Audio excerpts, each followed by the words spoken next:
El tema que vamos a ver el día de hoy es la hominización.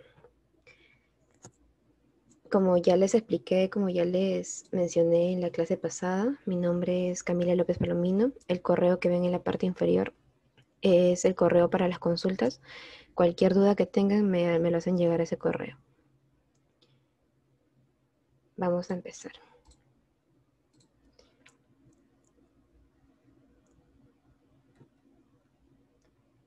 La hominización. ¿Qué es la hominización? La hominización es el proceso evolutivo de adaptación biológica, psíquica y social de los homínidos, que permitió el surgimiento de la especie humana, es decir, el género Homo. Esta hominización tiene un esquema en el que se ven los cambios que este tuvo y la consecuencia que tuvo al final. La hominización es un proceso que determinó la aparición del hombre a partir de los homínidos o seres antropomorfos que le precedieron. Este proceso se dice que se habría iniciado hace 5 millones de años, antes de Cristo.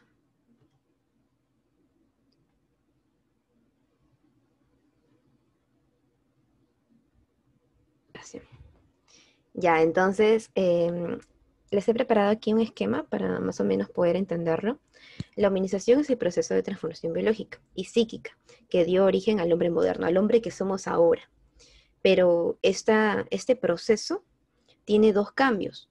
Uno es el cambio físico, que se da en la bipedestación, que es caminar en dos extremidades, el pulgar oponible, el crecimiento de la capacidad craneana.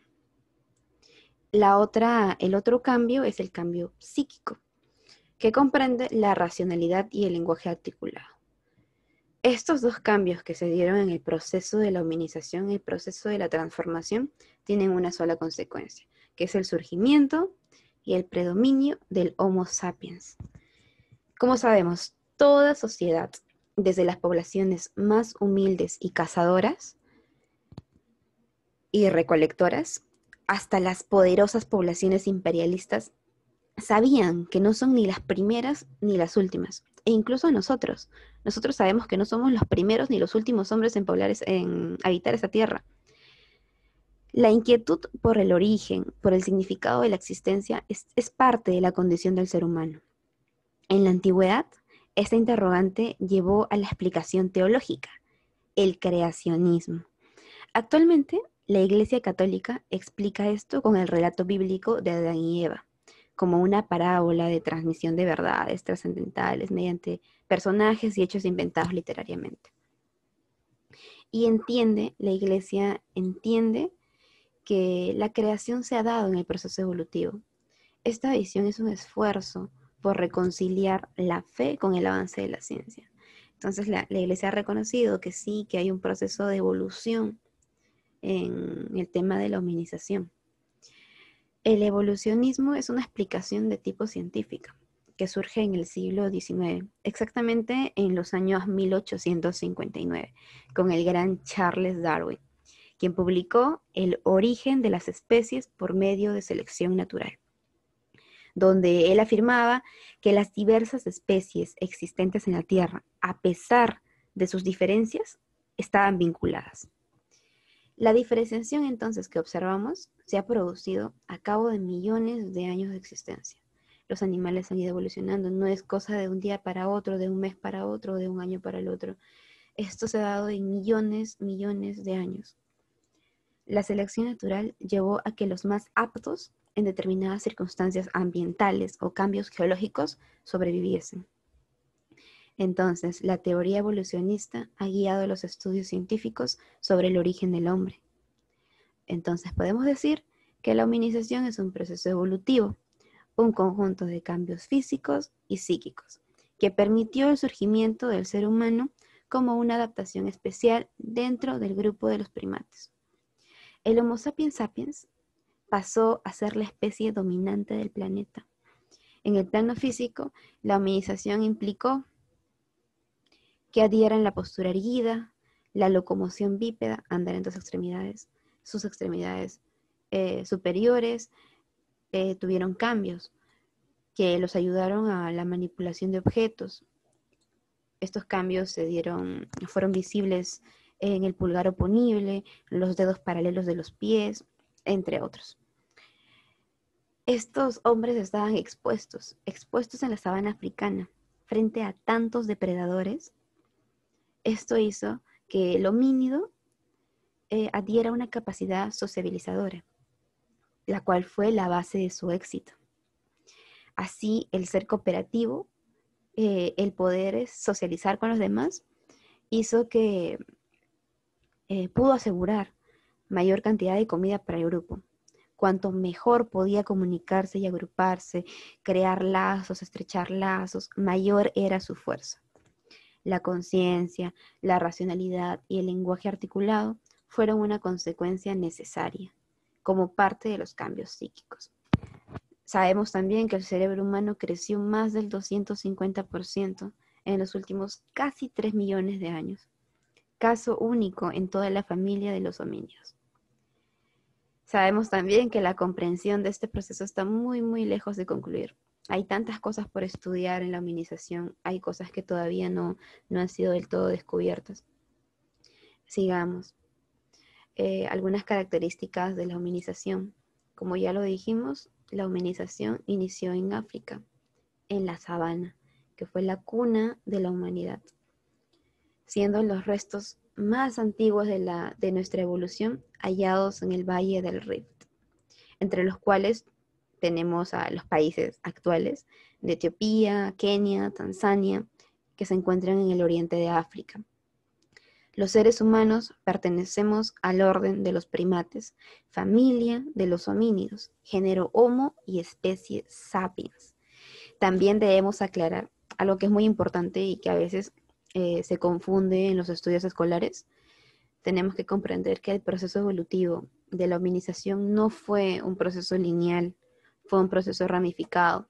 Entonces, lo que hemos visto a veces o casi siempre en los libros de historia o en algunos lugares en internet, que es esta imagen, el proceso lineal del hombre o la evolución lineal del hombre, no es del todo cierta. La evolución no fue lineal, la evolución fue ramificada. Pero ¿cómo ramificada? Es que fueron variaciones de la misma especie. Aquí podemos entender quizá un poquito más de lo que fue la evolución ramificada. Comenzamos con los Australopithecus y terminamos en el Homo sapiens sapiens. Pero esta es más o menos el gráfico de la evolución que se dio. Ahora vamos a empezar a tocar el tema de los homínidos. Los homínidos. ¿Quiénes fueron los homínidos? Fueron una familia del orden primario que se diferencian de todos los demás por ser bípedos, andar en dos extremidades. Se dividen en dos géneros, siendo los más recientes o los más estudiados el Australopithecus y el Homo. Sabemos, o deberíamos saber, que durante el Cenozoico, hace aproximadamente 8 millones de años, la superfamilia de los homínidos se desprendió una rama evolutiva que daría origen a los homínidos, caracterizados por tener una marcha bípeda. Este proceso ocurrió principalmente en África. Los primeros géneros de la familia de los homínidos son el Sahelanthropus tachendis, o más conocido como el chat, y el Origin tugenensis, conocido como Kenya. Los homínidos se diferenciaron en varios géneros, como ya lo dijimos, siendo los más conocidos el Australopithecus y el Homo. El primero, el Australopithecus, surgió en África Oriental hace más de 4 millones de años, durante el periodo del Pleistoceno. Y el segundo, es decir, el Homo, surgió en aproximadamente 3 millones de años, 2.5 millones de años, durante el periodo del Pleistoceno. Se discute también en la actualidad la relación entre estos dos. Una hipótesis hace del género Australopithecus un ancestro del género Homo, es decir, que este precedió al otro. Otro planteamiento señala que coexistieron, pero diferenciados, hasta que los primeros se extinguieron. El crecimiento de la capacidad craneana es propio del Homo, último género de la familia homínida. Acerca de su surgimiento, la explicación más aceptada es la teoría del Valle del Rift, la de África Oriental. La extinción de las selvas de esta región a inicios del periodo del Pleistoceno permitió que aquellos individuos con una incipiente locomoción bípeda y capacidad mandibular adquirieran objetos con las extremidades superiores, tuvieran mayor oportunidad de sobrevivir y reproducirse.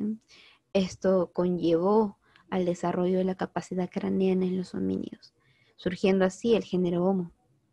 Hay dos teorías que explican el surgimiento de la especie del Homo sapiens. La primera es la conocida o llamada como la teoría multirregional. Esta plantea que la sucesión de las especies del género Homo se mezclaron y fruto de este intercambio surgió una contemporánea, una nueva especie contemporánea, que es el Homo sapiens, que se dice que surgió en África, en Asia y en Europa. La segunda teoría, la teoría africana, afirma que el Homo sapiens surgió finalmente de una nueva especie que reemplazó a las especies previas, pero no hubo mezcla. O sea, son dos teorías, una que dice que estos se intercambiaron, se mezclaron y de esto surgió el nuevo género, el Homo sapiens, y otra que dice que no hubo ningún intercambio, que fue una la que reemplazó a la otra. Son dos teorías. Aquí podemos encontrar al Australopithecus, al Homo habilis, al Homo erectus, Homo sapiens neanderthalis, al Homo sapiens sapiens. Vamos a hablar un poquito más de estos en el desarrollo de la Edad de Piedra. Seguimos con la prehistoria. La prehistoria. ¿Qué entendemos por prehistoria? La prehistoria es el periodo comprendido entre la aparición del hombre y el surgimiento de las civilizaciones, de los imperios. En este periodo surgen las primeras comunidades primitivas. Tradicionalmente fue dividido en esta relación, que ya lo estudiamos en la clase pasada. Vamos a comenzar con el Paleolítico. El Paleolítico. Comenzamos con la Edad de Piedra. La Edad de Piedra comprende, en primer lugar, al Paleolítico. El Paleolítico, como lo dijimos en la clase pasada, el Paleolítico comprende el 99% de la historia de la humanidad. Comprende casi toda la historia, porque este periodo es el periodo en el que el ser humano comenzó a experimentar, a conocer su ambiente, a ver cómo podía sobrevivir. El medio ambiente en ese tiempo era hostil, ya que el clima sufría grandes variaciones. Destacaban sus glaciares e interglaciaciones y la megafauna que los rodeaba. Frente a esto, la especie humana sufría una serie de cambios fisiológicos para mejorar su adaptación, en su búsqueda por subsistir, por seguir en la tierra. La caza, la pesca y la recolección definieron su economía que en primeras instancias era depredadora. La sociedad se organizaba en bandas, es decir, grupos humanos conformados por unas decenas de individuos, cuyo liderazgo recaía en el más hábil, no en el más fuerte, no necesariamente en el más fuerte, sino en el individuo con mayor inteligencia emocional. Esta gente tenía una expectativa de vida menor a 30 años. Esto quiere decir que para ellos vivir 30 años era como un logro en la vida. Se refugiaban en cuevas, en chozas y se desplazaban con un estilo de vida nómada, siguiendo los recursos que tenían disponibles o siguiendo sus necesidades. Entonces, ya sabemos que el Paleolítico comprende más del 99% de la historia de la humanidad. Fue el periodo más largo y fue dividido en 3 etapas: el Paleolítico inferior, el Paleolítico medio y el Paleolítico superior. En base a la evolución del ser humano por su intento de controlar el medio que lo rodeaba, desarrolló diversas actividades. Lo vamos a ver ahora en unos minutos más. El Paleolítico dio lugar al proceso de la hominización. Dijimos también que constituye una economía depredadora, se organizaba socialmente en bandas nómadas Y el principal logro que tuvo el Paleolítico fue la producción y el uso del fuego y sus herramientas. Sabemos que son los nómadas, ¿verdad? Son las personas que van de un lugar a otro y no se establecen en ningún lugar de forma permanente. Entonces ya con estas ligeras definiciones podemos entrar a lo que es al Paleolítico inferior. El Paleolítico inferior estuvo comprendido o dio lugar a la elaboración de herramientas, a la manipulación del fuego, a la organización social, que en primeras instancias fue la horda. Estuvo comprendido por la horda. El uso de la piedra sílex, al uso del fuego, pero ya en términos más elaborados, a la aparición del lenguaje y a la división del trabajo según el sexo.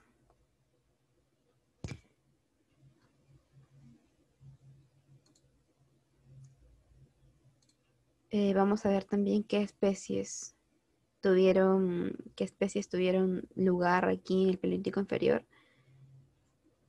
Pero tenemos que reconocer que el Paleolítico inferior fue un periodo definido por la presencia de dos tradiciones líticas.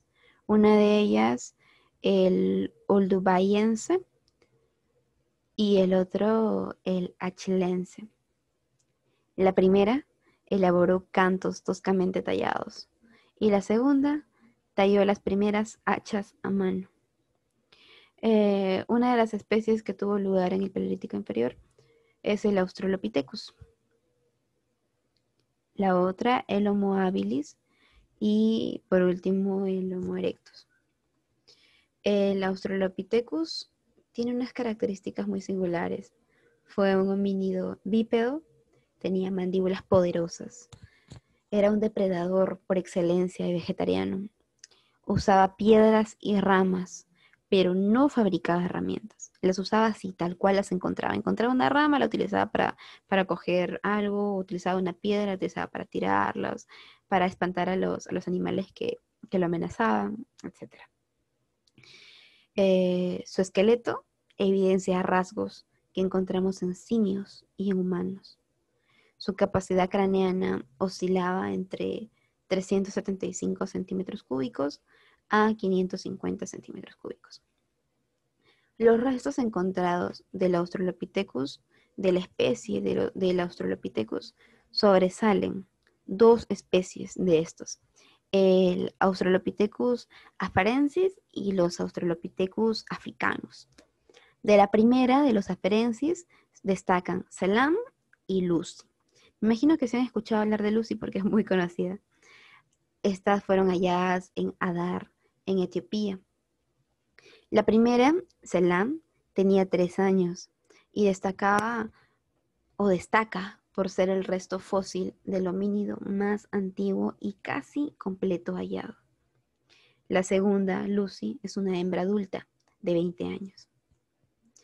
Del Australopithecus africanos destaca el niño de Daum, que fue el primero de su especie en ser descubierto y tras décadas y décadas de debate fue aceptado por la comunidad científica como un homínido, hecho que cambió el destino de los estudios paleontológicos de Asia a África, dándole la razón a la hipótesis africana.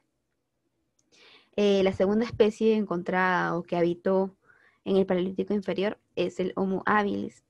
El Homo habilis es el primer homínido del género Homo.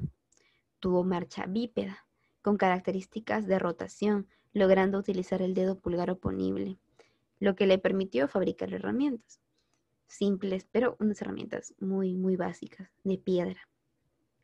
Su capacidad craneana varió entre 500 centímetros cúbicos a 700 centímetros cúbicos. Entonces podemos decir que el Australopithecus era como una especie, un ser más básico, que su razón no le permitía elaborar herramientas. Él cogía y lo utilizaba así tal cual lo tenía. Pero el Homo habilis desarrolló una característica un poco más allá. Él sí hizo herramientas, aunque muy básicas, pero logró hacer herramientas con la piedra. Los restos fósiles hallados del Homo habilis comprenden al Oudulbal, que es una región en Tanzania, y en el lago de Turkana o Rodolfo en Kenia. En estos lugares fueron descubiertos varios individuos. En 1960, Louis Leakey, John Napier y Philip Tobias plantearon que el género Habilis era la primera especie del género Homo. Afirmaron que los Homo habilis fueron los primeros en surgir. Esta es la afirmación hasta ahora más aceptada por la comunidad científica. En la década de 1970, debido a las diferencias del tamaño entre los restos óseos del Homo habilis descubiertos especialmente el resto fósil KNMR en 1470, esto lleva a plantear que se tratarían de dos especies contemporáneas, una pequeña, el Homo habilis, y otra de mayor tamaño, el Homo rudolfensis. Sé que las fechas quizás es un poco complicado, pero tratemos de rescatar solo lo esencial. La siguiente especie encontrada fue el Homo erectus. El Homo erectus tuvo características como el bipedismo total, o sea, andaba ya correctamente, tampoco no erguidamente, sino podía desplazarse en dos extremidades, mucho mejor que el Homo habilis y que el Australopithecus. Fue el primero en salir del continente africano y ocupar Asia y Europa. Además, según los yacimientos de China y África, esta especie logró el control del fuego. El Homo erectus logró el control del fuego. De esta manera mejoró ampliamente su alimentación, al poder asimilar mejor los nutrientes. Pudo protegerse mejor frente al ataque de otras especies animales y pudo brindarse calor ante el frío. Él desarrolló la tradición achelense, que elaboró las primeras hachas de mano e inició la caza colectiva de mamuts. Su capacidad craneana osciló entre 850 centímetros cúbicos a 1100 centímetros cúbicos. Los restos fósiles encontrados fueron comprendidos entre ellos al Homo ergaster, que fue encontrado en Kenia, al Homo erectus javanensis, que fue encontrado en Indonesia, al Homo erectus pekinensis, encontrado en China, al Homo antecesor de España y el Homo heidelbergensis, que fue encontrado en Alemania. El Homo erectus ha sufrido una redefinición por parte de la comunidad científica, lo que ha dado lugar a la diferenciación del Homo ergaster solo para los Homo erectus africanos, el Homo erectus solo para los especímenes de Asia y el Homo antecesor y Homo heidelbergensis para los especímenes de Europa. De estas últimas surgiría el Homo sapiens neanderthal. Esta fragmentación de la especie Homo erectus se debió a la gran diferencia anatómica de los restos óseos de los denominados Homo erectus. Pero estas nuevas especies planteadas hace más de 30 años aún no han logrado la aceptación de la comunidad científica mundial. Esto es por parte del Paleolítico inferior. En el Paleolítico medio se dieron las ideas religiosas, surgieron ideas religiosas que se notaron cuando estos seres empezaron a enterrar a sus muertos, como podemos apreciar aquí en la imagen. También se dio el lenguaje articulado, los primeros ritos funerarios y religiosos, el totemismo. Enterraron a sus muertos, como ya lo dijimos, y vivieron en cavernas. Las especies que vivieron en el Paleolítico inferior fueron solo el Homo sapiens neanderthalis. Entonces, el Homo sapiens neanderthalensis poseía un cráneo alargado o dolicocefalo, cara y ojos más grandes que la del hombre actual, que la de nosotros. Tenía una frente aplanada, cejas muy pronunciadas, una mandíbula inferior con tendencia a inclinarse hacia atrás, casi sin barbilla. Dientes delanteros grandes, nariz abultada, piernas muy cortas y gruesas y un poco arqueadas.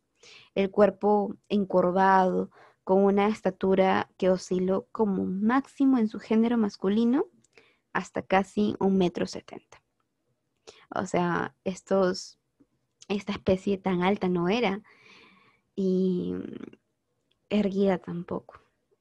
Además, contó con un lenguaje articulado e ideas rituales mágicos religiosas que expresaban una vida mental un poco más compleja que la de sus antecesores, atestiguada por ser el primero en enterrar a sus muertos. Perfeccionaron también las técnicas líticas, las técnicas con piedra. Destacaron la tradición denominada musteriense, que empleó instrumentos con forma especializada. Incluso complementó el trabajo en piedra con el tallado del hueso. O sea, estos seres también empezaron a tallar el hueso, los convirtieron en herramientas. Su capacidad craneana fue mayor que la del hombre moderno, llegando a tener 1,500 centímetros cúbicos. Los restos fósiles que encontramos de esta especie fueron descubiertos en 1856 en Neandertal, el Valle del Hombre Nuevo, cerca de la ciudad de Düsseldorf, en Alemania. En el 2010, el biólogo sueco y especialista en genética evolutiva, Svante, del Instituto Max Planck, publicó en Science el 60% del ADN del Homo sapiens neanderthalensis, en base a sus restos hallados en Europa, y llegó a la conclusión que existió una gran cercanía con el Homo sapiens sapiens, que llevaría a considerarlas, o esto lo llevó a él a considerar a esta especie como una subespecie. Después del Paleolítico Medio pasamos al Paleolítico Superior, en el cual encontramos manifestaciones más complejas, como el surgimiento del arte, el parietal y el mobiliar.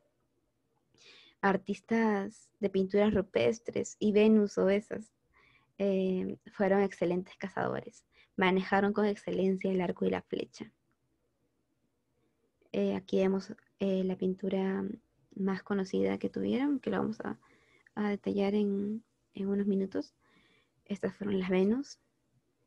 Las especies que vivieron en el Paleolítico inferior fueron los Homo sapiens sapiens. Los Homo sapiens sapiens fueron los que dieron lugar en el Paleolítico inferior. Superior.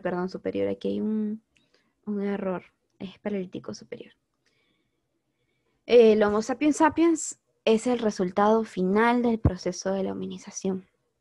Aunque este tiene una menor capacidad craneana que los neandertales, pero dejaron en evidencia los primeros pensamientos simbólicos, o sea, el arte.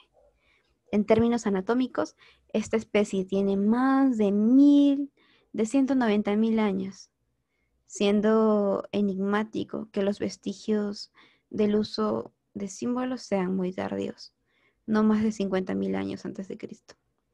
El Homo sapiens sapiens logró mejorar e innovar las herramientas, entre las que destacan la fabricación del arco y la flecha, lo que le permitió mejorar la caza del reno, convirtiéndose este en su principal alimento. La talla del hueso también tuvo mucha importancia. Usaron al hueso como aguja, lo que les permitió coser y cubrir su cuerpo con vestidos para protegerse del intenso frío de la época. Además, que el Homo sapiens sapiens fue el primero en llegar de América y Australia. Los restos fósiles que encontramos del Homo sapiens sapiens, los más antiguos se ubicaron en Homo, en Etiopía o Etiopía. Luego lograron expandirse al cercano oriente, Israel, hacia el año aproximadamente 90.000 a.C., llegando a convivir con el Homo sapiens neanderthals. Pero esta primera migración no fue exitosa. En cuanto a sus avances culturales, destaca en Europa el hombre de Cro-Magnon, que inventó el arte parietal o rupestre. Esto sucedió aproximadamente en el año 32 a.C., donde el hombre pintó escenas de casas y el arte mobiliario, objetos simbólicos.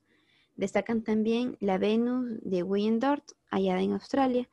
Probablemente las Venus prehistóricas representaban un culto a la fertilidad, que expresaban un avance en las ideas de rituales mágico-religiosas. El Homo sapiens logró simbolizar y con ello logró una capacidad de razonamiento que aseguró su éxito como especie.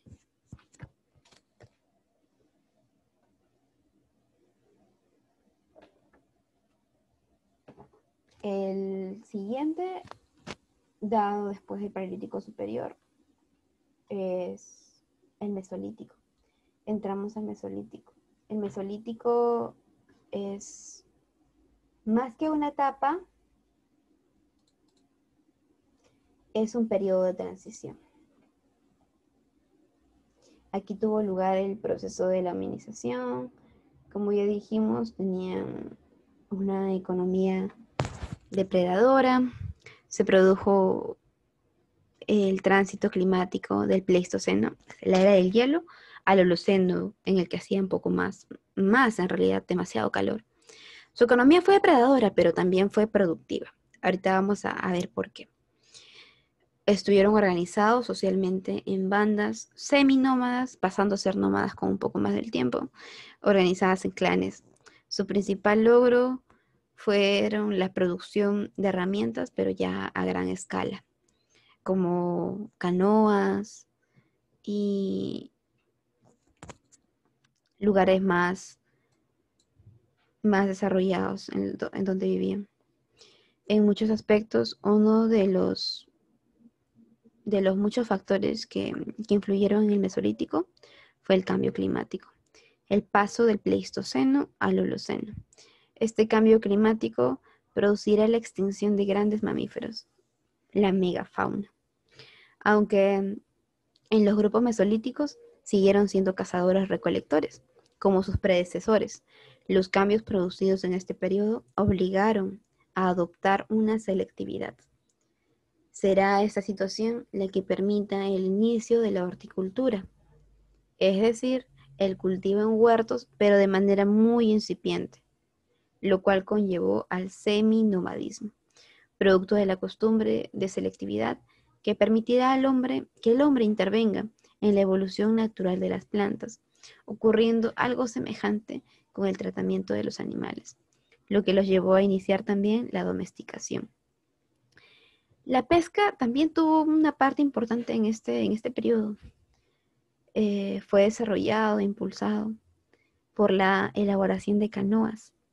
Justamente el utillaje lítico refleja todos estos nuevos avances y está caracterizado por la presencia de los microlitos, destacando el asentamiento Wadi en Natuf, en Israel. El periodo de transición entre el Paleolítico y el Mesolítico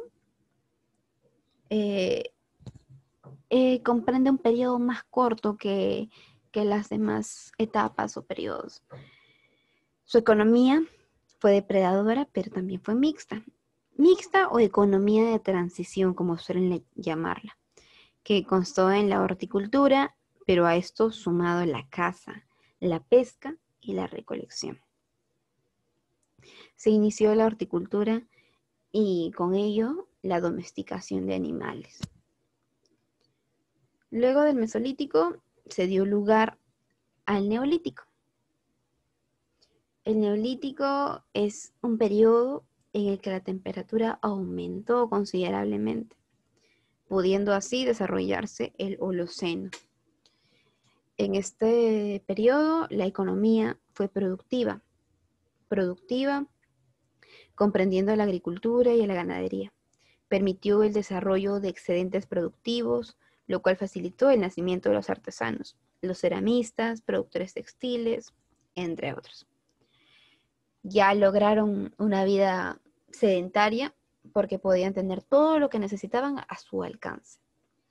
Tuvieron una organización social basada en tribus, Desarrollaron también la arquitectura megalítica.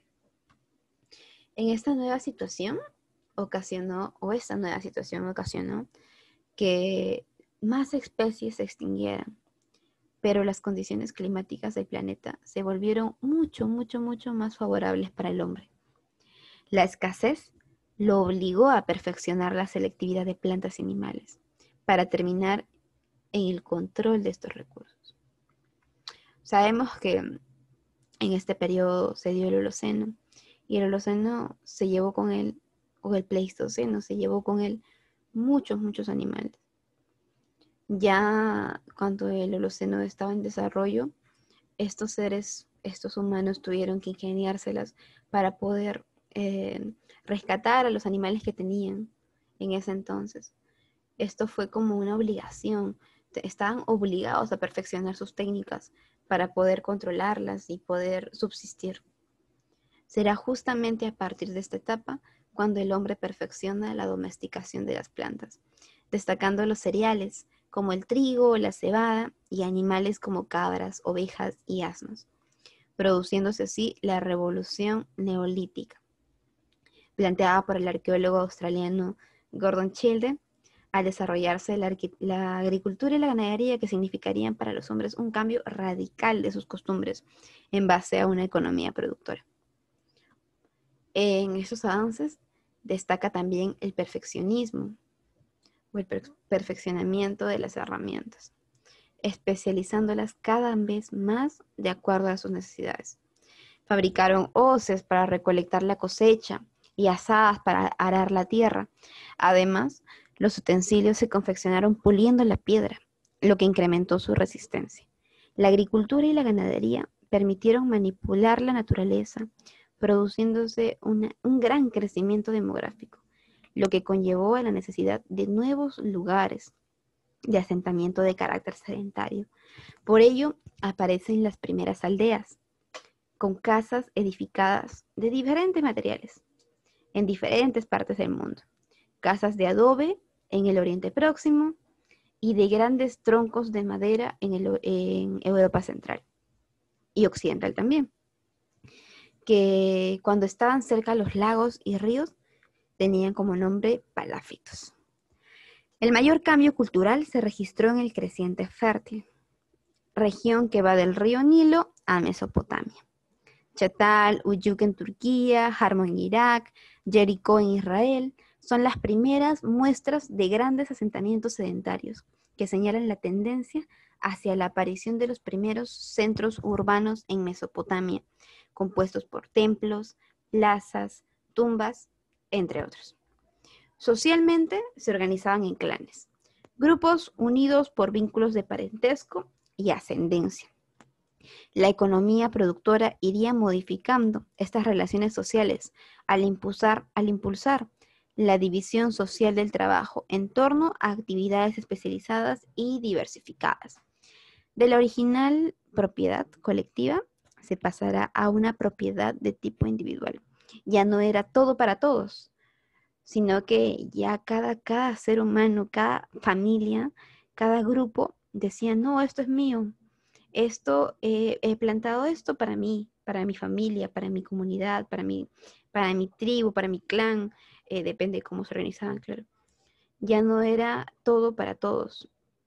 Se intensificó la propiedad de tipo individual, la propiedad privada. Todo ello dio lugar a una diferenciación social en la que se establecieron distintas jerarquías basadas en relaciones de dependencia y privilegios. Así, de esta manera, aparece un sector integrado especialmente por los más ancianos, quienes formarán una élite que por su posición organizará y controlará los excedentes productivos, asumiendo roles de dirección. Esto les permitió fortalecer contactos con otras poblaciones a través del trueque, del intercambio. A estas actividades se les suman las mágico-religiosas y las guerras. Con ello va ganando prestigio y riqueza, consolidando su posición en torno a los centros urbanos que se van expandiendo. Esta importancia del centro urbano se refleja en la invención de la cerámica y la textilería también. Estas sociedades agropastoriles, además, dejaron un impresionante registro material de su paso por la tierra. Estos son los megalitos, del griego mega y litos, que significarían grandes piedras. Hicieron diversas herramientas con la piedra, diversas herramientas. Fueron construidos con enormes piedras que señalaban los solsticios de verano e invierno. También hicieron trilitos, grupos de 3 grandes piedras erguidas en medio de la llanura.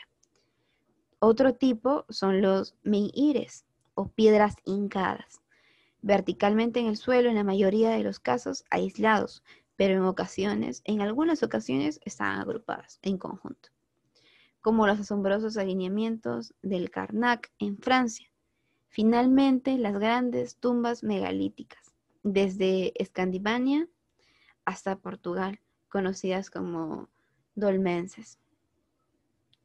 Entonces vemos que el Neolítico fue como una etapa decisiva. En el Neolítico ya empezó la vida sedentaria, empezaron algunas organizaciones urbanas, y el Neolítico fue el que dio origen a la edad de los metales.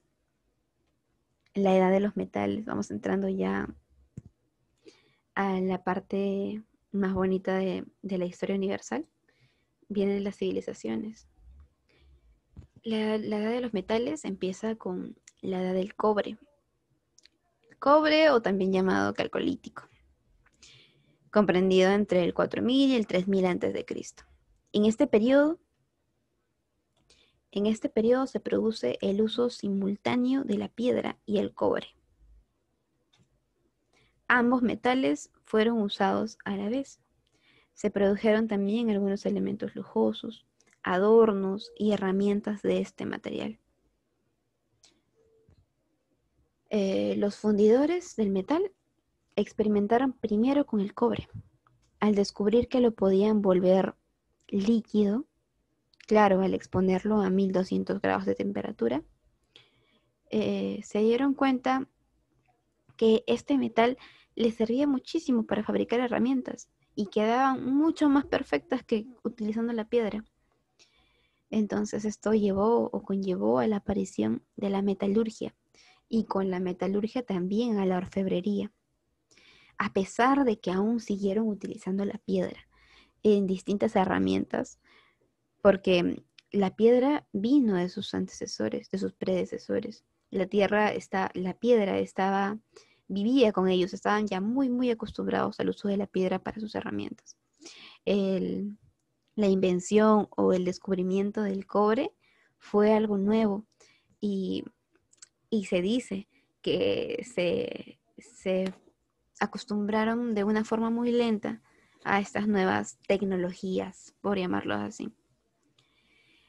Aunque aún se siguió usando la piedra, sin duda, en esta época, en este periodo, se inicia la fabricación de adornos, utensilios y herramientas de metal, que incrementaron los intercambios, los trueques. Yo te doy eso, tú me das eso, yo necesito esto, pero me sobra esto.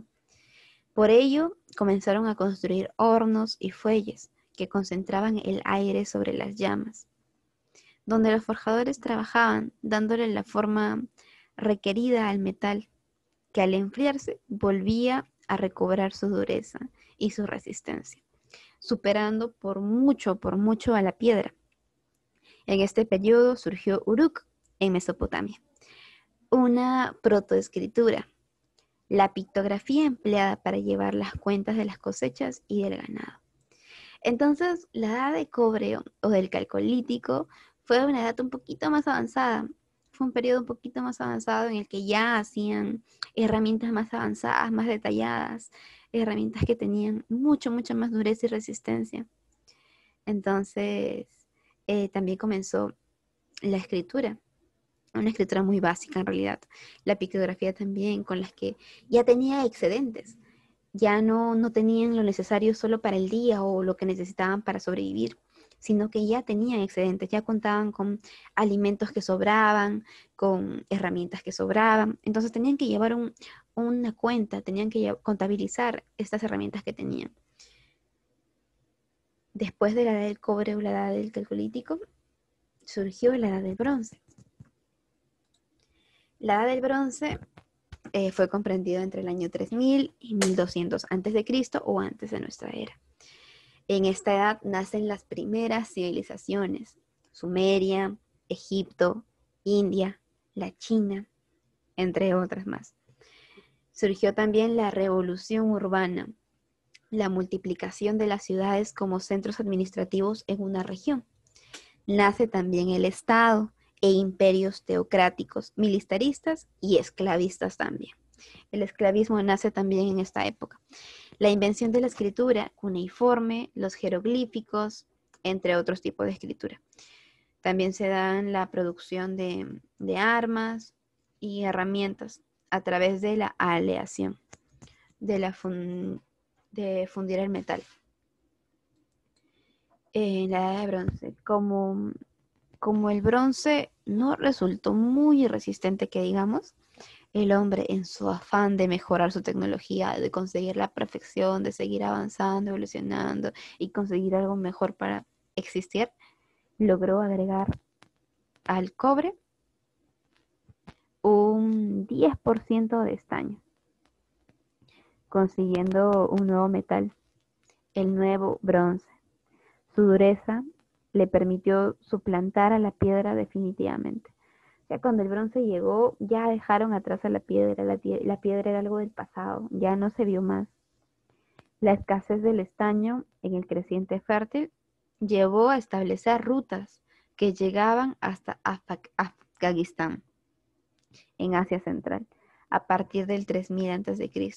Comenzó a ser más utilizado, mejoró la fabricación de las herramientas, del arado, la rueda, pero también fue empleado para producir armas, como las espadas, hachas, los primeros carros. Bueno, no fueron unos carros como los que tenemos ahora, pero fueron unas especies de carros para transportar sus cosas y objetos de diversas índoles, lo que expandió los intercambios, lo que mejoró el trueque.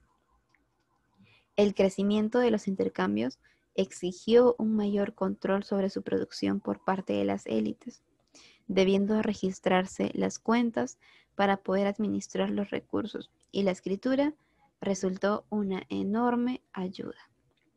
En el seno de estas culturas se reinventó la escritura cuneiforme, sumeria y jeroglífica en Egipto.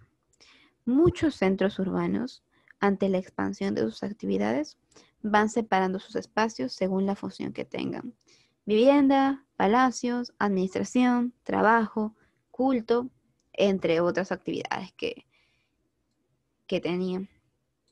Convierten sus ciudades rodeadas de murallas para su mayor protección. Esto debido a la importancia que iban adquiriendo. Esto conduce también a las culturas a la necesidad de crear leyes, relatos, leyendas que ayudaban a la legitimación de sus respectivas élites para así poder controlar mejor a su población. Las organizaban en tribus y esas tribus reunieron a los antiguos clanes a través de las monarquías teocráticas y guerreras residentes en las ciudades. Por debajo de esto se situaron los esclavos que conformaban buena parte de la mano de obra requerida por la élite. Será justamente en este contexto donde aparecen los primeros estados del creciente fértil, como Egipto y Mesopotamia. En este caso, o en el caso de Mesopotamia, se desarrollarán grandes ciudades-estado, que fueron sumerias, que en algunos casos se expandían militarmente, es decir, conquistando a otras sociedades. Los primeros imperios o los primeros estados expansivos aparecen en el periodo, como es el caso, en este periodo, como es el caso de Acadia, Asiria y Babilonia en Mesopotamia, y Egipto, donde la esclavitud fue cada vez más importante. La Edad del Bronce tuvo también muchísima importancia.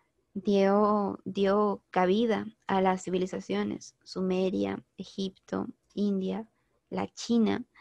Empezamos a hablar aquí ya de Mesopotamia, de Egipto y de la esclavitud también.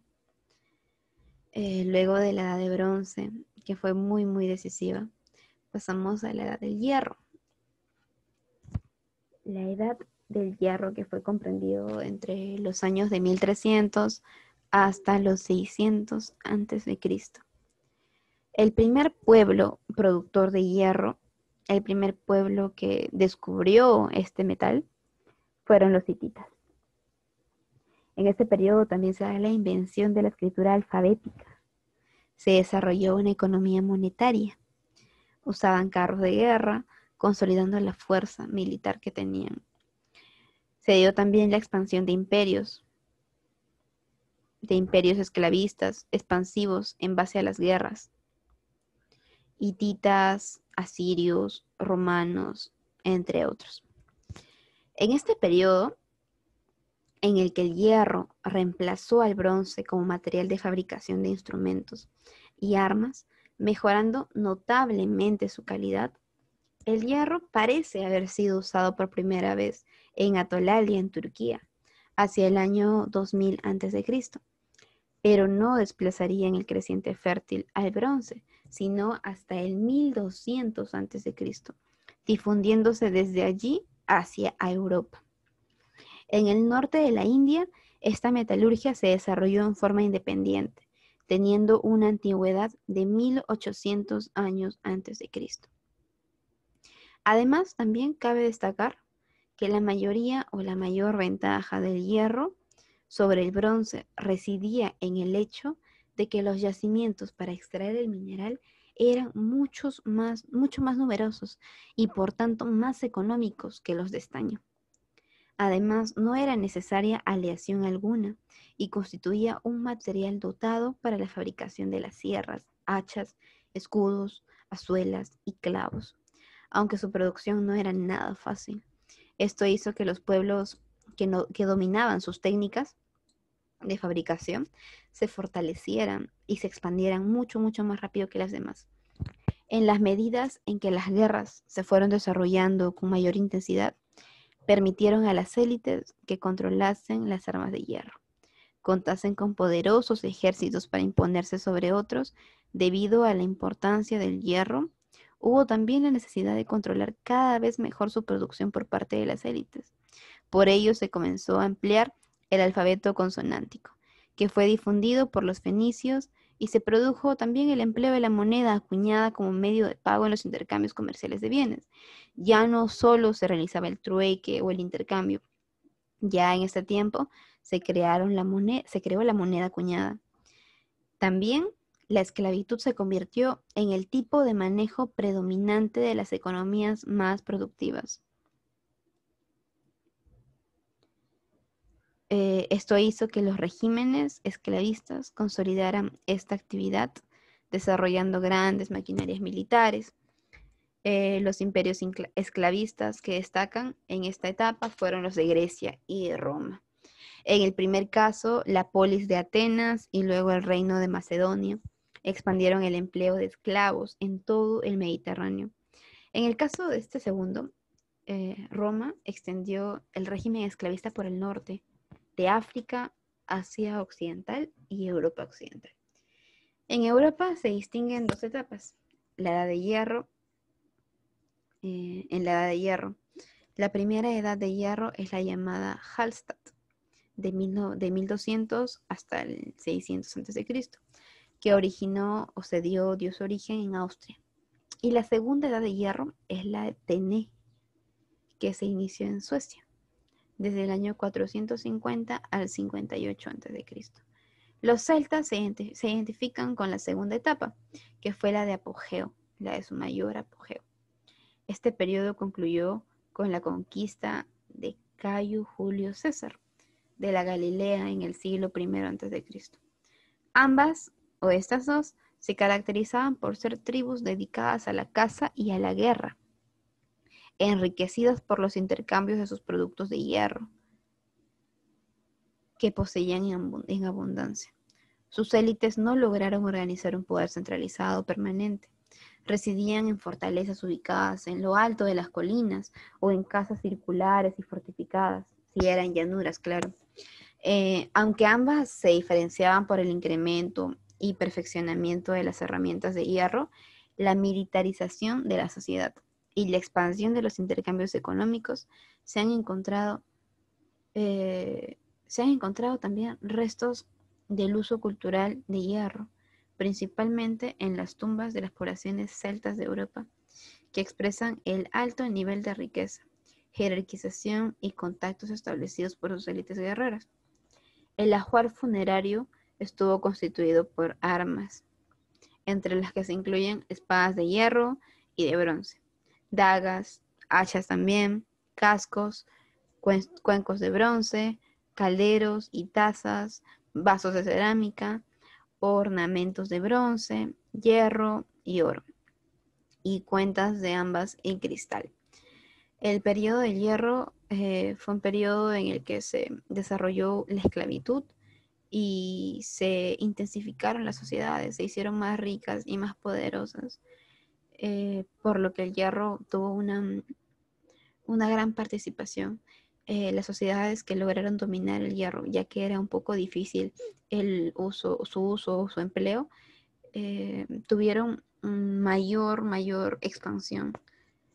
El hecho de dominar el hierro reflejaba que esta sociedad era un poco más avanzada, que tenía muchas más posibilidades. Entonces, vamos a concluir la clase de hoy con la edad de hierro.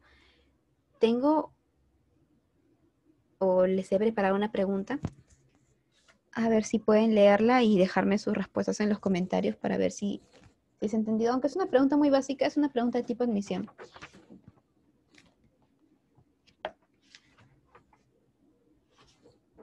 A ver si tienen 2-3 minutos para leerla y poder contestarla. Durante el denominado periodo paleolítico, las diferentes especies se agruparon en bandas y mantuvieron un estilo de vida nómada. En el aspecto económico se caracterizaron ¿Por qué se caracterizaron los paleolíticos?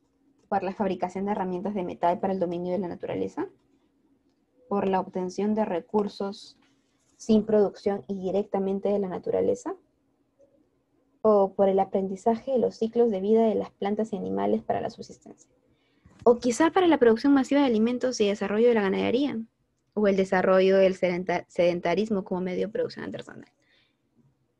Sí, todos respondieron la B. Claro, correcto. En el Paleolítico solo se dio la obtención de recursos sin producción, directamente de la naturaleza. El Paleolítico fue la época más vaga que tuvimos, porque estos seres, claro, en la economía parasitaria, solo vivíamos de lo que había, no producíamos nada, solo cogíamos y cogíamos. Pero ya el tiempo nos enseñó que no podemos vivir así. Se dio el Holoceno y nos quitó gran cantidad de animales y teníamos que subsistir, buscar la manera. El tiempo nos enseñó y nos convirtió en lo que somos ahora. No sé si fue un cambio para bien, pero fue un cambio. ¿Alguna pregunta que tengan, chicos? Creo que esto va a ser todo por hoy. No ha sido muy dinámica la clase porque, como verán, es un tema muy extenso y si hacíamos como que dinámicas o preguntas en medio de las clases se iba a retrasar muchísimo más y quién sabe hasta qué hora nos hubiésemos demorado. Pero esto fue a grandes rasgos. Como ya saben, el PPT va a estar subido al Classroom y si quieren información adicional me escriben al correo, no tengo ningún problema. Y esta clase también va a estar subida al canal de YouTube de la asociación. Lo voy a estar subiendo a las 6 de la tarde aproximadamente, como la semana pasada. Exactamente como la semana pasada. Bien, chicos, eso es todo por hoy. Cualquier consulta que tengan, ya saben, pueden dejarlo o bien en el Classroom o bien me lo mandan al correo. Nos vemos el siguiente sábado a la misma hora. Cuídense.